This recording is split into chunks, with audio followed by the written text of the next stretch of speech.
আসসালামু আলাইকুম। এখন দেখবেন সংবাদ শিরোনাম। সিলেট আলিয়া মাদ্রাসা মাঠে ধানের শীষের পক্ষে জনস্রোত, দলের প্রার্থীদের পক্ষে ভোট চেয়ে তারেক রহমান বললেন, যারা বিভিন্ন টিকিট বিক্রি করছেন তারা শিরক করছেন। ঢাকায় দুপুরে জনসভা গণসংযোগে শুরু হচ্ছে জামায়াতের আনুষ্ঠানিক প্রচার। 3 নেতার কবর জিয়ারতের মাধ্যমে ভোটের মাঠে নামল এনসিপি। এবার ভোটে প্রার্থীদের মধ্যে 891 জন কোটিপতি। দ্বৈত নাগরিকত্বের তথ্য লুকিয়েছেন কয়েকজন, টিআইবির হলফনামা বিশ্লেষণ। রংপুর মেডিকেলে দ্বিতীয় দিনে গড়ালো ইন্টার্ন ধর্মঘট। রাজশাহী মেডিকেলেও কর্মবিরতির ডাক, ভোগান্তিতে রোগী স্বজনরা। এতক্ষণ দেখছিলেন সংবাদ শিরোনাম, এখন দেখবেন বিস্তারিত। যেটার মালিক আল্লাহ সেটা অন্য কেউ দেওয়ার ক্ষমতা রাখে না। যারা বিভিন্ন টিকিট দিচ্ছে তারা যেটার মালিক মানুষ না সেটার কথা সে বলে শিরক করে নির্বাচনের আগেই মানুষকে ঠকাচ্ছে, এমন মন্তব্য করেছেন বিএনপি চেয়ারম্যান তারেক রহমান। নির্বাচনের পর তারা কি করবে এমন প্রশ্নও রাখেন তিনি। দুপুরে সিলেটের আলিয়া মাদ্রাসা মাঠে বক্তব্যের মধ্য দিয়ে আনুষ্ঠানিকভাবে বিএনপির নির্বাচনী প্রচার কার্যক্রম শুরু করেন তারেক রহমান। এ সময় বলেন, যারা মিথ্যে কথা বলে মানুষকে ঠকাচ্ছে তাদের আস্তানা কোথায় তা সবাই জানে। মুক্তিযুদ্ধের সময় সেই দলকে দেখে নিয়েছে দেশের জনগণ। বলেন, সে কারণে দিল্লি নয়, পিন্ডি নয়, সবার আগে বাংলাদেশ। অভিযোগ করেন, দেশের ভেতরের কোনো মহল ষড়যন্ত্রের চেষ্টা করছে, ষড়যন্ত্রের বিরুদ্ধে সজাগ থাকতে হবে উল্লেখ করে বলেন, একটি কুচক্রী মহল ভোটাধিকার হরণের ষড়যন্ত্র শুরু করেছে। ঐক্যবদ্ধ থাকলে যে কোনো ষড়যন্ত্র প্রতিহত করতে পারে দেশের জনগণ। জানান, আগামীতে সরকার গঠন করে প্রত্যেক মানুষকে স্বাবলম্বী করতে চায় বিএনপি। এ সময় ধানের শীষে ভোট দিতে দেশের মানুষকে আহ্বান জানান বিএনপি চেয়ারম্যান।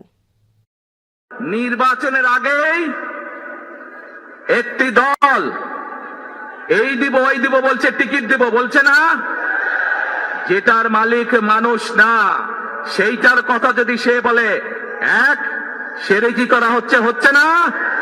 যার মালিক আল্লাহ, যার অধিকার শুধু আল্লাহর একমাত্র, সবকিছুর অধিকার উপরে আল্লাহর অধিকার। কাজেই আগেই তো আপনাদেরকে ঠকাচ্ছে, নির্বাচনের ফলে তাহলে কেমন ঠকাবে আপনাদেরকে বোঝে নেবার। আগামী 12 তারিখে ধানের শীষের পক্ষে ভোট চেয়ে একটি কথা বলতে চাই, ইনশাল্লাহ আগামী দিনে বিএনপি সরকার গঠিত হলে আমরা নবী করিম সাল্লাল্লাহু আলাইহি সাল্লামের ন্যায়পরায়ণতার ভিত্তিতে ইনশাল্লাহ দেশকে পরিচালনা করব। রাজধানী ঢাকা থেকে আনুষ্ঠানিকভাবে ত্রয়োদশ জাতীয় সংসদ নির্বাচনের প্রচারণা শুরু করবে জামায়াতে ইসলামী। ঢাকায় জনসভা ও গণসংযোগের মাধ্যমে নির্বাচনী প্রচার শুরু করবেন জামায়াতে ইসলামীর আমির ডক্টর শফিকুর রহমান। রাজধানীর মিরপুরে জনসভায় অংশ নেবেন তিনি। এরই মধ্যে প্রচারণায় প্রথম দিনে রাজধানীর বিভিন্ন এলাকায় দাঁড়িপাল্লার পক্ষে প্রচারণা চালাচ্ছে জামায়াতের প্রার্থীরা। সকালে মহাখালীর ওয়্যারলেস গেটে দাঁড়িপাল্লা ও গণভোটের পক্ষে প্রচারণা চালান ঢাকা 17 আসনের জামায়াতের প্রার্থী ডক্টর SM খালিদুজ্জামান। পেশিশক্তির অবসান আর জনকল্যাণমূলক রাজনীতির ব্রত নিয়ে প্রচারণা চালান তিনি। এ সময় তিনি নির্বাচিত হতে পারলে এলাকার উন্নয়নে কাজ করার প্রতিশ্রুতিও দেন। 3 নেতার মাজার জিয়ারতের মধ্য দিয়ে আনুষ্ঠানিকভাবে শুরু হলো জাতীয় নাগরিক পার্টি এনসিপির নির্বাচনী প্রচারণা। সকালে এই প্রচার কার্যক্রম শুরু করেন দলের আহ্বায়ক এবং ঢাকা 11 আসনে এনসিপি মনোনীত প্রার্থী নাহিদ ইসলাম। তিনি বলেন, ঢাকা বিশ্ববিদ্যালয় এলাকা থেকে ভাষা আন্দোলন, মুক্তিযুদ্ধ এবং 24-এর অভ্যুত্থান শুরু হয়েছিল, তাই এই এলাকা থেকে নির্বাচনী যাত্রা শুরু করল এনসিপি। এবারের ভোট আধিপত্যবাদ বিরোধী উল্লেখ করে তিনি বলেন, নির্বাচনের মাধ্যমে স্থাপন করা হচ্ছে গণতন্ত্রের ভিত্তি। বলেন, নতুন মাফিয়াদের বিরুদ্ধে 10 দলীয় ঐক্যে জোটের পক্ষ থেকে নাসিরউদ্দিন পাটোয়ারি লড়ে যাচ্ছে। এ সময় তিনি নির্বাচনের আগেই শরীফ ওসমান হাদি হত্যার বিচারের দাবি জানান।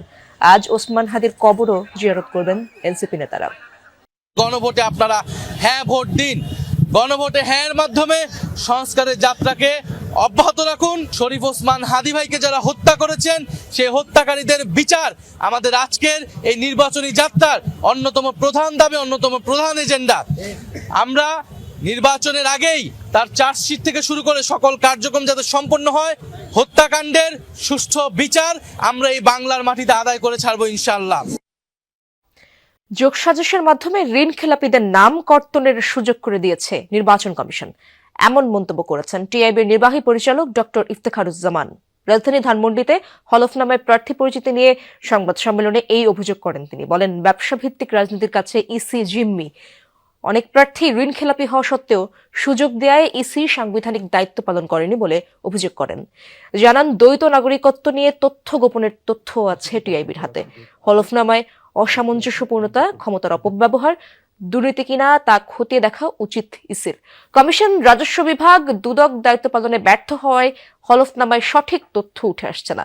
ত্রয়োদশ সংসদ নির্বাচনে মোট প্রার্থীর 25% দায় বা ঋণগ্রস্ত, মামলার হার প্রায় 22%। যে প্রক্রিয়ার মাধ্যমে রাজনীতিতে ব্যবসার অনুপ্রবেশ, সেই প্রক্রিয়াটা হচ্ছে প্রশ্নবিদ্ধ। একসাথে একাকার হওয়ার কারণে সুস্থ রাজনীতি কিন্তু এক ধরনের জিম্মি দশার দিকে যাচ্ছে। ক্রমাগতভাবে সুস্থ রাজনীতি, রাজনৈতিক স্পেস বা রাজনৈতিক অঙ্গন থেকে কোণঠাসা হচ্ছে। অসুস্থ রাজনীতির ধারক বাহক তুলনামূলকভাবে স্পেসটা বা অঙ্গনটা, রাজনীতির অঙ্গনটা দখল করে নিচ্ছে। বহিরাগতদের হামলার প্রতিবাদে রংপুর মেডিকেল কলেজ হাসপাতালে দ্বিতীয় দিনের মতো ধর্মঘটে ইন্টার্ন চিকিৎসকরা। এতে ভোগান্তি পোহাতে হচ্ছে রোগী ও তাদের স্বজনদের। তবে জরুরি বিভাগে নিয়মিত সেবা চালু রয়েছে। মঙ্গলবার রাতে হাসপাতালে অপারেশন করাকে কেন্দ্র করে বাকবিতণ্ডা জড়ায় রোগীর স্বজনরা। এক পর্যায়ে তাদের কাছে হেনস্থার শিকার হন 2 ইন্টার্ন চিকিৎসক। এই ঘটনায় জড়িতদের বিচারের দাবিতে বুধবার থেকে অনির্দিষ্টকালের জন্য ধর্মঘট শুরু করেন ইন্টার্নরা। জড়িতদের গ্রেপ্তার ও নিরাপত্তা নিশ্চিতের দাবি পূরণ না হওয়া পর্যন্ত কর্মসূচি চালিয়ে যাওয়ার ঘোষণা আন্দোলনকারীদের। এদিকে দেশের বিভিন্ন মেডিকেলে ইন্টার্ন চিকিৎসকদের ওপর হামলার প্রতিবাদে কর্মবিরতি পালন করছেন রাজশাহী মেডিকেল কলেজ হাসপাতালের ইন্টার্ন ডক্টর সোসাইটির সদস্যরা। চিকিৎসা কোনো রকম চলতেছে, টুকটাক 2-1 নার্স আসতেছে, 2-1 ডাক্তার আসতেছে, সর্বোপরি চিকিৎসা আমরা পাচ্ছি না। রুগীর সাথে আসে হারা রুগী হয়ে যাচ্ছি, কোনো পরিবর্তনও নাই, কিছু নাই, কোনো কিছু দেওয়া হচ্ছে না। ডাক্তারদের এরকম নিরাপত্তাহীনতায় করতে হয়, এটার জন্য আমরা আজকে স্ট্রাইকে আসছি। পুলিশের ঊর্ধ্বতন কর্তৃপক্ষের সাথে যোগাযোগ করেছি যাতে অতি দ্রুত তারা ব্যবস্থা নেন এবং আমাদের আশ্বস্ত করেছেন যে তারা এই ব্যবস্থা নিচ্ছেন, এবং আমি আশা করব যে দ্রুত ব্যবস্থা নেওয়ার পরিপ্রেক্ষিতে ইন্টার্ন ডক্টররা দ্রুত কাজে ফিরে আসবে। জুলাই আন্দোলনে আওয়ামী লীগের সাধারণ সম্পাদক ওবায়দুল কাদেরের নির্দেশনা ও উস্কানিতে শিক্ষার্থীদের উপর দমন নিপীড়ন চালায় ছাত্রলীগ ও যুবলীগের নেতাকর্মীরা।